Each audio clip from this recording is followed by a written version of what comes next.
there we go.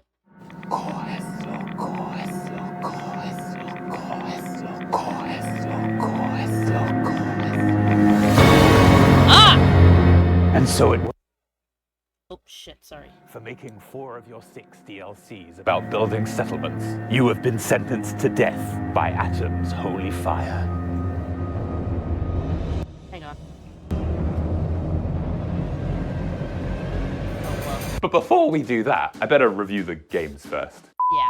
So after the release of Fallout 4, Bethesda put out 6 whole expansions for it. DLCs, if you will. To keep things simple for this video, I'm gonna play and then review them in the order Todd released them onto our souls. The very first one released was the Automatron DLC.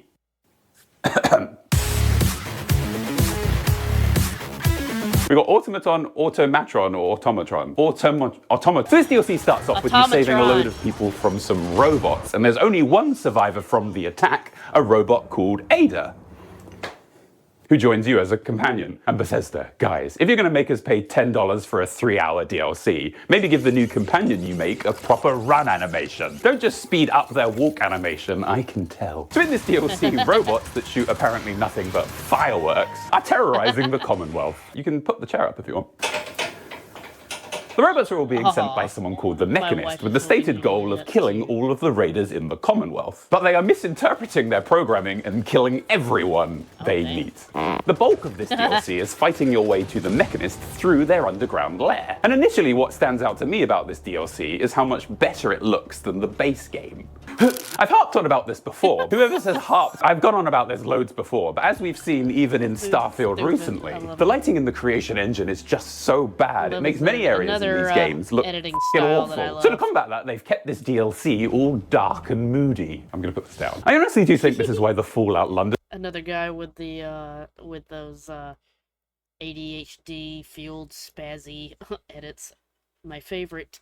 The mod is so dark just to totally avoid Bethesda's lighting engine. Or is it because it's correctly simulating British weather? It's the middle of the day. Is my skin too shiny because of all the oils I've put on it? What also works about this DLC is the setting the Mechanist has chosen for their lair. This area before the war is where subjects were taken to have their brains removed and turned into robo-brains. And as you travel through here, you can read the transcripts of the experiments that were performed on them, and it's pretty grim. I can't see, oh my god. What have you people done to me? Oh god. I can't feel my body. I can't feel anything, please. For the love of God, tell me what the hell you've done! Combine this with the creepy music and dark visuals, and this creates a pretty effective tone. Outside of this though, this DLC is pretty standard stuff. The whole thing only has 3. Why did that voice actor kind of sound like Sea Dog? Connor Dog. Fairly simple characters. And the main bulk of the Mechanist lair is one long non-stop battle with literally hundreds of the walking light shows that are these robots. Oh god. Who wrote this? The final fight especially, you just stand in the middle of the lair, shooting one robot after another, like a game of Duck Hunt that just never seems to end. Then, after you've killed enough robots to populate Iceland, the Mechanist surrenders and gives you control of her lair. Ha! When did Fallout become so woke? Next thing you know, I'll be played by a woman. Hey guys, Up is Not Man here. Don't put your arms out too far. Then after you beat the Mechanist, you unlock a series of quests that you can do for her, which involves hunting down more. Then after robots. And not only does receiving these quests give us some of the best dialogue in the game. Tracking? Yes. Yes. Yes. Yes. Yes. Yes. Yes. Yes. Out the worst quests in this entire game, and that. Sorry, I'm trying to make sure the video volume isn't so loud that you can't hear me, because I've noticed I've been having problems with that. Really is saying something. Basically, she gives you a quest marker on your map where you can go to find one of her rogue robots. You then travel to that location, kill one robot, travel back to the Mechanist, talk with her. Yes. Yes. Yes. Yes. Yes. She gives you the location of another robot, and that's it. You just repeat this infinitely. Jesus Christ, why bother? Why not just sell copies of Automatron that you open and they contain one middle finger? How is it so long? The other big selling point of this mod, of course, is it unlocks the ability for you to build your own robots, and also mix and match robot parts on existing robots. So now you can have a Mr. Handy with 2 arms. Well, slow down, Bethesda. I'm sure this is nice and all, but to what end? I've completed the game. There's nothing else to do. I'm 35. It's time to lower the energy. The only purpose I really found for any of this was building robots that let me commit copyright infringement. Robot daughters? This here's Lulubelle 7. Yoo-hoo! Daisy May 128K, You. and the Crushinator. You. Oh yeah, I made that. Let's play another. You think you could help me out? Whatever. What is my purpose? You pass butter. Oh my god. Yeah, welcome to the club, pal. Okay, we need to move on. Oh look, a DLC dedicated to the game's settlement base building. No, I can do this! Wasteland Workshop. This fucking Wasteland Workshop gives you loads of new items to craft in your settlements. But its main feature is the ability for you to build traps. So that you can capture various wasteland animals or people. I'd like to build traps, but I'm thinking of a different kind of trap. If you know what I mean. Elweeb, I'm about a decade younger. Oh, you're 25. Or close to that, right? Baby. Still baby.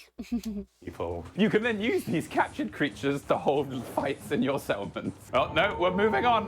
The official trailer for this DLC weirdly just starts with a load of random fights and explosions, adequately summarizing how Bethesda sees Fallout as a series nowadays. But eventually it does show us what the DLC is about. You see, the way it works is you build a cage and then you wait for the appropriate thing to be caught.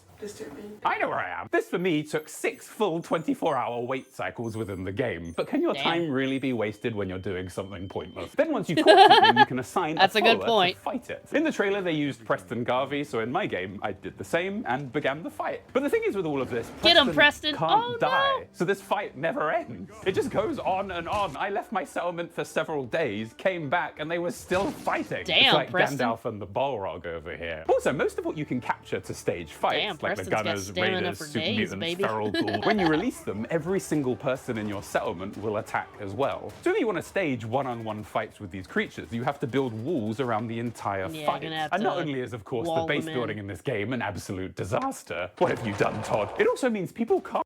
Well, you see, that's why I got mods to fix the settlement building. Very handy mods.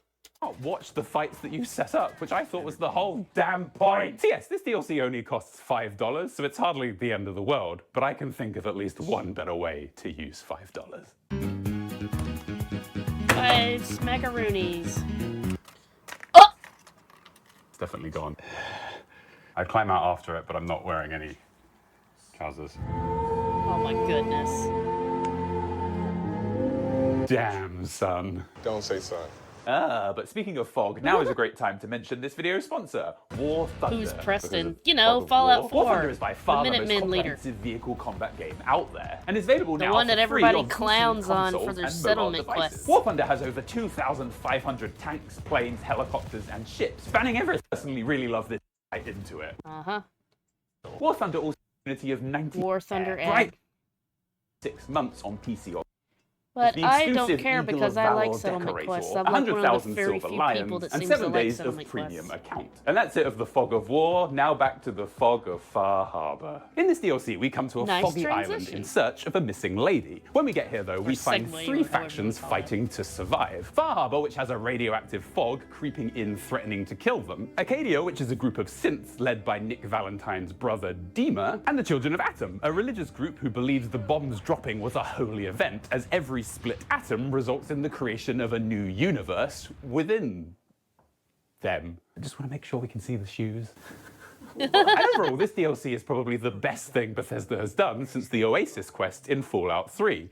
And it looks like that won't ever change. Far Harbor is without a doubt better than Fallout 4 in every single way. The writing, characters, overarching plot, it's all great. So what have I written? It's all an improvement. Its terrible visuals have also been fixed here too. In this case, by making it so that we can't even see them. What's really bugging me is there's a label on the back of this and it's wriggling up my butt. In Far Harbor, we have to decide which of these factions to help or hinder. But what makes these DLCs so good and so much better than the base game is how well these factions are characterized. They've all been so well written that you can sympathize with each group here, and they all have relatable pros and cons.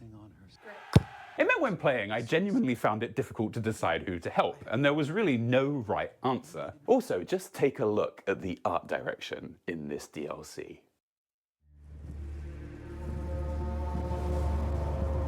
I go with... No, I don't. I don't play Fallout. Oh, okay, well. Never mind then. I I go with whatever choice makes Nick Valentine happiest because he's my Fallout husbando. So yeah, whatever makes Nikki happy. He's the one you need to take with on that DLC, by the way. That's why I said Nick Valentine. Because, you know, he gets to meet the brother he didn't know he had, Dima.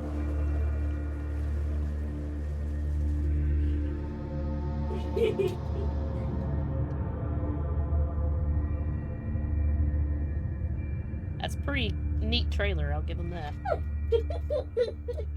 Very atmospheric, excuse me. Just look how striking the Children of Atom's base and leader look. It all really effectively shows how deeply insane their religion has made them. And it's the same with Dima and all of his augmentations. It shows how far he is willing to push himself to achieve his goals. Speaking of Dima, he is by far my favorite character in this whole DLC, possibly the entire game. He believes that he's a good person and wants peace through peaceful means. And almost always in sci-fi plots like this, the character would just be lying or have a warped view of reality. But the twist in this story, spoiler warning, is that whenever someone gets in the way of Dima's vision for peace, he simply murders them and then wipes his memory so that his conscience remains clear. And you see, I've watched a lot of sci-fi. Weird flex. And this is definitely one of the best executions of a character like this that I've ever seen. It's great. It's like if Data was a serial killer, but he just had no idea. All the evidence points towards me, Captain. I think the best example of no. this DLC is when Dima asks Not my us if we cinnamon are a roll. synth. And of course, we say no, but then he keeps going. Not He my explains Star how Trek most cinnamon synths roll. have fake memories and asks us to really think. How far back can we remember? And out of nowhere, Nora reveals that, like us, the player, she only remembers as far back as being in front of that bathroom mirror at the start of the game, and remembers nothing else of her earlier life. Now, this is really interesting because not only does it retroactively fix Fallout 4's terrible opening, it also ends up being a kind of meta commentary on the relationship between a player and the person they're controlling, while at the same time Well, I got creating 4 a more viewers. Hey, personal, guys. emotional connection to them. I'm sorry, but who the wrote this DLC, and where were they when Father was being written? Now, that's not all to say all of Far Harbor's missions are good.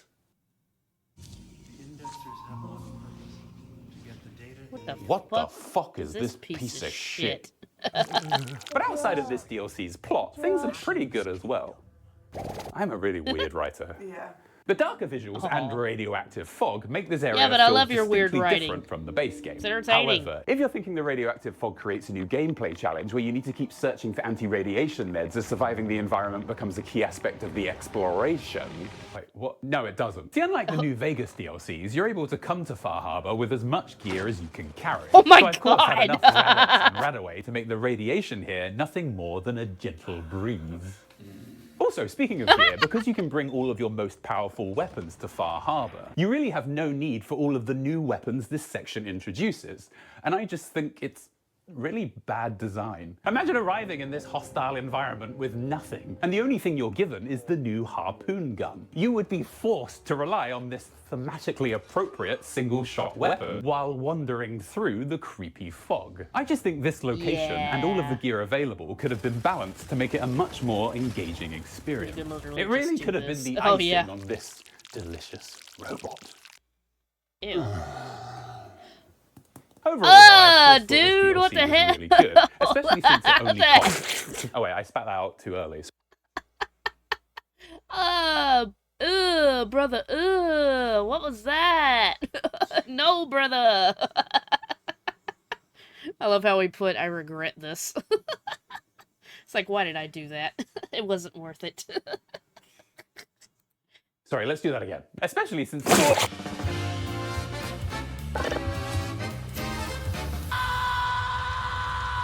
Oh my gosh. Fractions. All right, here we go. Another DLC entirely about settlements and crafting. With this DLC installed, you can now build contraptions, yay. and they work a little bit like the game Mousetrap. I actually built a giant contraption when this DLC came out, and it shows off this workshop better than I could ever describe. Great. Go. Oh.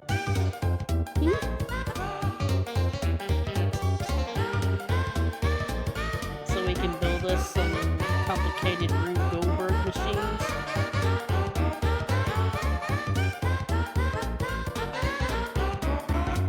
That's right, it's the most entertaining video ever made. The thing is, outside of what you've seen there isn't really anything else in this DLC to talk about. All I know is while making that video, I learned that the contraption workshop is absolute bullshit. There is a bit in my giant contraption where some I don't even balls are remember released. getting it.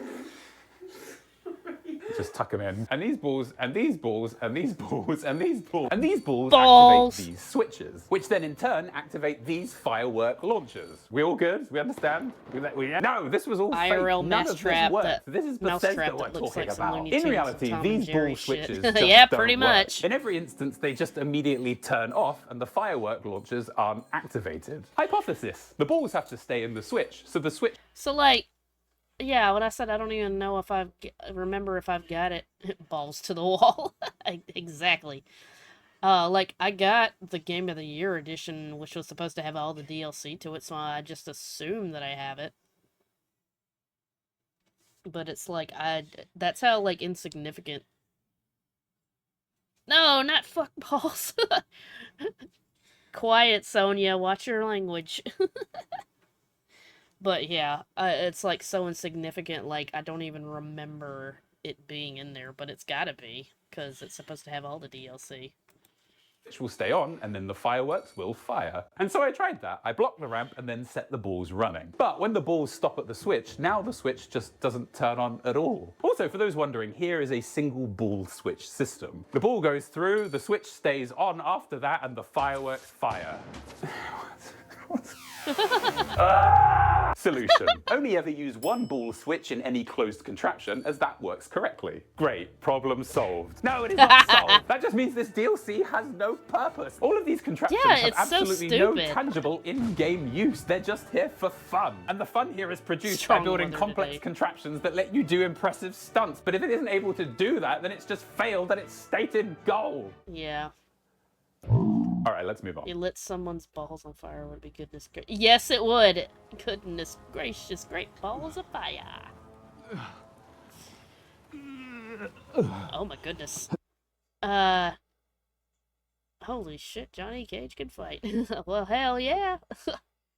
Yeah, Great Balls of Fire, written and sung by, oh, I know his name. Jerry Lee Lewis,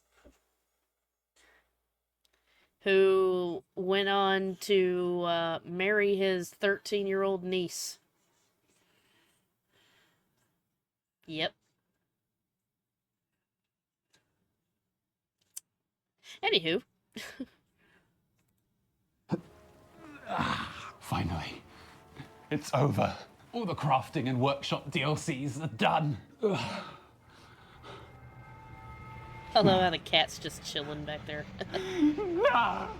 Oh, the Vault Tech DLC, yeah. I don't really use it. Bethesda released 2 paid DLCs back-to-back that do nothing but let you build new objects in your settlements. What is this? Bethesda? Yeah? With this DLC, you are now able to build Yeah. vault-themed settlements and also start and run your own vault. And the thing is, I actually quite like this DLC. Yeah, oh no, but there goes my credibility. Look, these other 2 workshop DLC, I they don't just added really shit to care your build menu about and doing nothing that, else. though. They barely even had the slightest semblance of a tutorial on how all the new items worked. The Vault Tech Workshop, though, actually has a scripted story where you need to track down the overseer of Vault 88, and with them you can start your own vault. As part of this, you interview Wastelanders for their eligibility to be Vault Dwellers, travel the Wasteland gathering blueprints for new items you can craft, and conduct experiments on your new Vault Dwellers. The experiments you run even affect the stats of your settlement, meaning they actually have an in-game use. Look, it's not going to win any awards, but I thought it was quite fun for what it was. Oh no! The thing is, you all know how I feel about this game's settlement building. I'm not gonna forget this. But undeniably, the settlement building is a big part of Fallout 4. When this game came out, it was largely what people spoke about and shared. And to this day is one of the main reasons people are still playing Fallout 4. Yeah. However, when you make a game in the Fallout series and a huge part of that game's marketing is about how you are going to be able to build settlements, and you design the game so that a major part of the exploration is about collecting items so that you can use them to craft more settlements, and you fill the game with 30 different unlockable settlements, choosing to make it so that none of these settlements is allowed to be a vault, the most recognizable aspect of Fallout as a brand, and only allowing people to build vault settlements if they pay an extra $5 on the base game price. It's such a dick move, I expect all of Bethesda's genitals have changed zip code. I think all that needs rewriting. That's better than what I could come up with. If you caught a fire-type Pokemon using a Great Ball, would it be, goodness gracious, Great Ball of Fire? Yes, it would! About that DLC, like I said, I didn't really care about having it. Like, after I did the initial, like, tutorial level where we recruit a guy and use him for, experiments to get the vault running and all, after that, I just kind of didn't finish it. You know, where it just like, alright, you can just, it sets you free, you can do what you want with your, new vault settlement now. I'm like, okay, I'm out of here. I didn't really care about doing it. I mean, that's cool if you wanted to run a vault, but I wasn't really interested, so, yeah. Nuka World fucking sucks. Alright, I'm here. Look, I want to say up front that clearly a lot of work went into this DLC, with its visual design especially being some of the best in the entire series. The variety of environments, the rides, the Nuka Quantum River, and all of the park's surrounding areas all look distinctly different and interesting. So much work went into this, so much love and care, but it's just rubbish. The problem is with this DLC's story. See, in the Nuka World DLC, you travel to the pre-war theme park Nuka World and find it to be overrun with raiders. The only real option you're given in this whole DLC is to join and help the raiders. If you don't do this, most of the DLC's content immediately becomes locked out. And this was a shame for me, because in this game I was role-playing as a good guy. But hey, it's been a long week of my character doing things that she would never normally do. Yeah, build that ball track. Let's become King of the Raiders. King of the Raiders. What happens is, we arrive to Nuka World, and within about 30 minutes, we've killed its existing leader, and we're made the new Raider King. And after this, we are told that there are 3 Raider factions in Nuka World, and we're gonna have to decide who to support. The issue with all of this, though, is outside of how these Raiders look, there isn't really any difference between them. And I talked to all of these different Raider leaders at length, but all I learned was, Mags of the Operators wants caps, Nisha of the Disciples doesn't want caps, but Mason of the Pack, well, he's different.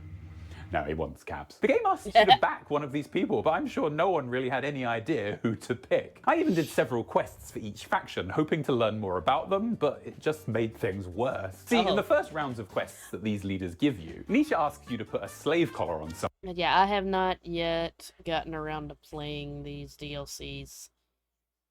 Far Harbor, Nuka World. I know a little bit more about Far Harbor than I do Nuka World, but yeah. So. Mags asks you to murder someone, Oh and my god. leaders give you. Nisha asks you to put a slave collar on someone, Mags asks you to murder someone, and Mason, well, he's different. No, he asks you to put a slave collar on someone. Even when I ask each of them for more information on the target they've set for me, here's how it goes down. Who are we talking about here? Some raiders. Who are we talking about here? Some nobody. Who are we talking about here? Super mutants. And then, having learned nothing about any of these factions, we then have to go clear out Nuka World for one of them. I chose to first clear out Galaxy Zone as it was the closest to me. And this is it, people. I found it. This is officially the worst quest in Fallout's history, if you exclude all of Fallout 76. I arrive to Galaxy Zone and find that I have to explore the area and collect 20 star cores. Ooh, star core. And so off I go. And unlike Far Harbor, there are no new enemies here. Just every single kind of robot in the Fallout canon over and over and over and over and over and over. Galaxy Zone has got to be the biggest area in this entire game. It took me well over an hour and a half of non-stop fighting to get through its many sections. Oh my gosh. Just look at this. Look at it. And it's like this everywhere. Every inch of this park. Oh and my it's gosh, the same it's so thing chaotic. for hours and hours. And also keep in mind that Galaxy Zone is just one of 5 areas that I need to clear out. And while, yeah, they're all vastly different in theme, the gameplay is all exactly the same. In Kitty Kingdom, you kill 100 ghouls. Nuka World Bottling Plant, 1,000 miler. Safari Adventure, 10,000 gator claws. But Dry Rock Gulch, now, That's different. In this area, a new enemy is introduced to the Fallout canon, and thus we must explore and learn about. Now you just fucking decimate them! After clearing each area, you then have to decide which of the 3 factions you want running Nuka World. But those Well, and unlike blubberin' Far things or Harbor, where whatever it was they're called. difficult because you had to weigh up the many moral and socio-economic factors, here it was just difficult because I couldn't remember the difference between the disciples and the operators. Then, after you've decided who gets what, you return to the raiders. And here is where I expected to find them arguing about my decisions. But instead, we're told by Shank here, who the fuck is Shank? That we are going to spread our influence into the Commonwealth. And from here, the DLC shifts completely and becomes entirely about building settlements. Again. Excuse me for 1 minute. Oh no.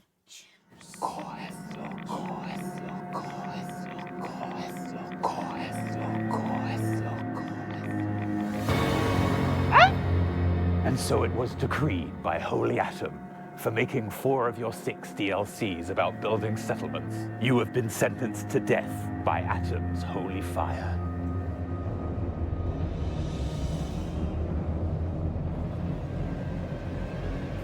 Burn it! Burn it! Burn, baby, burn!